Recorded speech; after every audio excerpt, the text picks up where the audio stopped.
Acts chapter 26. So Agrippa tell Paul. Make you talk for yourself now. Then Paul raise his hand and start to talk. King Agrippa, about all these things where the Jew people they accuse me say I do, I thank God say I won't defend myself give you today. Because you know all our tradition and the matter where the Jew people they accuse me about. So I beg, make you listen to wetin I won't talk. Now, all the Jew people know say now from small pikin I dey live my life with my own people for Jerusalem. Since them know me, if them go gree come talk, them go gree say na how we dey serve God na him I take live as Pharisee. Now, I stand make them judge me because I put hope for the promise wey God make give our grandpapa them say our 12 tribes go gain as them dey use all their mind dey serve God, both day and night. My king, na because of this hope wey I get, na him make the Jew people dey accuse me so. Why una think say God no fit raise people wey don die?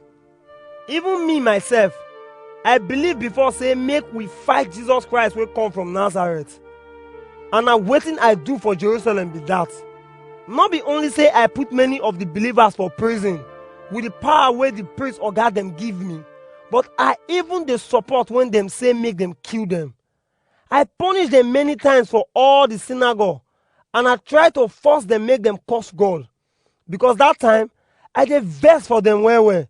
I even travel go other towns go suffer them because of wetin them believe. But one day, as I dey do all these things, I come dey go Damascus with full power wey the priest oga dem give me. My king, around afternoon for road, I come see one kind light from heaven wey shine pass the sun. The light shine round me and the people wey dey follow me travel. When we don fall for ground, I hear one voice wey use Aramaic language tell me, Saul, Saul, why you dey punish me? You dey fight yourself, because na stone you dey kick so. So I ask am, Oga, who you be? The oga answer, I be Jesus Christ wey you dey punish, but make you get up, because I don show myself to you and don choose you as my servant and witness to the things wey you don see and the ones wey I go show you. I go save you from your own people and from Gentile people wey I dey send you go meet, so that you go open their eyes, make them for waka comot from darkness enter light. Make them comot from Satan hand go meet God, so that God go forgive them their sins, and them go follow the people wey God don make clean because them believe am. So King Agrippa, I no do strong head when I receive this vision wey come from heaven. But I first go Damascus go tell the people wey dey there, and then I come go meet the people wey dey for Jerusalem and Judea. After, I go meet Gentile people say, make them turn from sin come meet God, and make them do things wey go show say them don really turn from sin come meet God. Because of this, the Jew people seize me for the temple front, wan come kill me.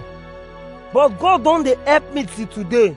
So I stand dey tell everybody whether them be small pikin or big person. So, wetin the prophets and Moses talk say go happen, na him I dey tell una so. Say Christ suffer and he go be the first to raise from death, so that he go show the light to our people and even Gentile people. As Paul dey defend himself, Festus come shout, You this Paul, you no dey craze o. All the plenty book wey you know, no dey wan make you mad. But Paul answer am, I no dey mad, oga Festus, but na better word wey make sense na him I dey talk so. Even the king wey I dey talk to so, I believe say he know about all these things, because dem no happen for secret. King Agrippa, you believe the thing wey the prophets talk?